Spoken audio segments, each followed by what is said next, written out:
Hello மக்கள் எல்லாரும் எப்படி இருக்கீங்க?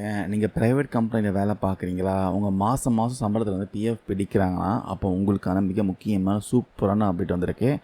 இனிமேல் பிஎஃப் கணக்கில் இருந்து 100% வரைக்கும் பணத்தை வந்து முன்பணமாக எடுக்கலாம். அது மட்டும் இல்லாமல் ரூ. 1800 விதி அப்படின்னு ஒரு புது ரூல்ஸ் வந்திருக்கு. அது என்ன ரூ. 1800 விதி?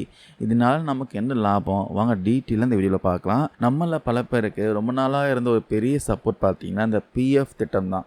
பிஎஃப் திட்டத்தினால பார்த்தீங்கன்னா அவசர தேவைக்கு நம்மளால் பணம் எடுக்க முடியும். இந்த திட்டம் வந்து 1952ஆம் ஆண்டு தான் கொண்டு வந்தாங்க. இப்போ பல வருஷமாக இருந்த இந்த பழைய திட்டத்துக்கு பதிலாக இப்போ புதிய ஊழியர் வருங்கால வாய்ப்பு நிதி திட்டம் 2026 அப்படின்னு ஒரு திட்டம் பார்த்தீங்கன்னா இபிஎஃப்ஓ அமல்படுத்தியிருக்காங்க. இது கடந்த ஜூன் 29ஆம் தேதியிலிருந்து அதிகாரப்பூர்வமாக நடைமுறைக்கு வந்தாச்சு.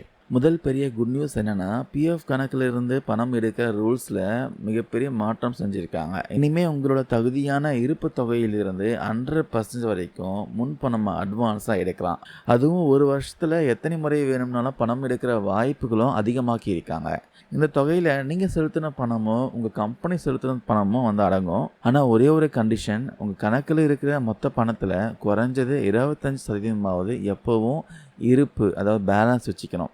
முன்னாடிலாம் வந்து பிஎஃப் பணம் எடுக்கணும்னா நிறைய காரணங்கள் சொல்லி லிஸ்ட்டு கொடுக்கணும். ஆனால் இப்போது அது ரொம்பவே வந்து சிம்பிளிஃபை பண்ணியிருக்காங்க, ரொம்ப எளிமையாக பண்ணியிருக்காங்க. வெறும் 3 காரணங்கள் வந்து பட்டியலிட்டு சுருக்கியிருக்காங்க. ஃபஸ்ட்டு விஷயம் வந்து உடல்நல குறைபாடு, படிப்பு, கல்யாணம், இது மாதிரி அவசர தேவைக்காக எடுக்கலாம். 2வது வீடு வாங்குறதுக்கோ இல்லை கட்டுறதுக்கோ எடுக்கலாம். 3வது ஏதாவது ஸ்பெஷல் சர்க்கம்ஸ்டன்ஸ் அப்படி வந்தால் இதனால் எடுக்கலாம். இந்த 3ல் ஏதாவது ஒரு குறிப்பிட்டு நீங்கள் ஈஸியாக பணத்தை எடுக்கலாம். அடுத்ததான் எல்லாருக்கும் கேட்குற அந்த ரூ. 1800 விதி, அது என்னன்னு கேட்கலாம்.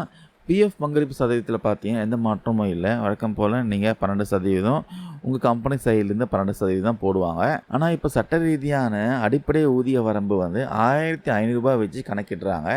அதன்படி பார்த்தீங்கன்னா மாதம் குறைஞ்சது ரூ. 1800 பிஎஃப் கணக்கில் கட்டாயம் வரவு வைக்கணும். இப்போ உங்கள் அடிப்படை சம்பளம் வந்து ரூ. 1,00,000 இருந்தாலும் சரி, அந்த கட்டாயம் பிடித்த வந்து ரூ. 1800 மட்டும்தான் இருக்குது. அதுக்கு மேலே நீங்கள் செலுத்துகிற எந்த ஒரு தொகையும் அது வாலண்டரி கண்ட்ரிபியூஷன் தான் கருதப்படும் சொல்கிறாங்க. நீங்கள் நினச்சா உங்களுடைய ரிட்டையர்மெண்ட் சேமிப்பை அதிகமாக்க அந்த ரூ. 1800 மேலே எவ்வளோ வேணும்னாலும் சேர்த்து கட்டலாம். அதை நீங்கள் எப்போ வேணும்னாலும் கூட்டிக்கலாம், குறைச்சிக்கலாம், இல்லை நிறுத்திக்கலாம். ஆனால் இங்கே ஒரு முக்கியமான விஷயம், நீங்கள் எக்ஸ்ட்ரா பணம் கட்டினா அதுக்கு சமமாக உங்கள் கம்பெனியும் பார்த்தீங்கன்னா பணம் கட்டணுன்ட்டு எந்த ஒரு கட்டாயமும் இல்லை. இந்த புது திட்டத்தோட மெயின் நோக்கமே எல்லாத்தையும் டிஜிட்டல் மயமாக்கிறது தான்.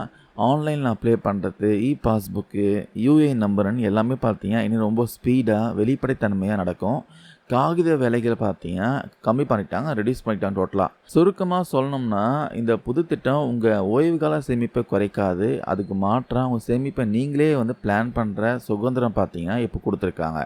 இந்த ரூ. 1800 ரூல்ஸ் பற்றியும் 100% பணம் எடுக்கிறத பற்றியும் நீங்கள் என்ன நினைக்கிறீங்க? இது கண்டிப்பாக யூஸ்ஃபுல்லாக இருக்குமா? உங்களுடைய கருத்துக்கள் மறக்காமல் கீழே கமெண்ட்ஸில் பதிவு பண்ணுங்கள்.